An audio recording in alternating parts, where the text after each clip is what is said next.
Anda masih di Selebes Petang, pemirsa. Kita lanjutkan informasi. Mantan Kabiro Pembangunan Pemprov Sulsel, Jumras, diperiksa pihak penyidik Polrestabes Makassar dalam dugaan kasus pencemaran nama baik terkait mahar di Pilgub Sulsel tahun 2018 lalu. Jumras yang didampingi kuasa hukumnya Sultani menjalani pemeriksaan selama 4 jam lebih. Gimana Pak kabarnya? Baik, alhamdulillah. Pak, tadi gimana pemeriksaan? Untuk kali pertama, mantan Kabiro Pembangunan Pemprov Sulsel, Jumras, diperiksa oleh penyidik Satreskrim Polrestabes Makassar.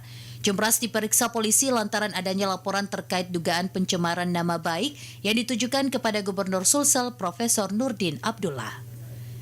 Saat diperiksa, Jumras yang didampingi Sultani yang merupakan kuasa hukum mengaku saat ini pihaknya masih dimintai keterangan soal tudingan adanya mahar di Pilgub Sulsel tahun 2018 lalu.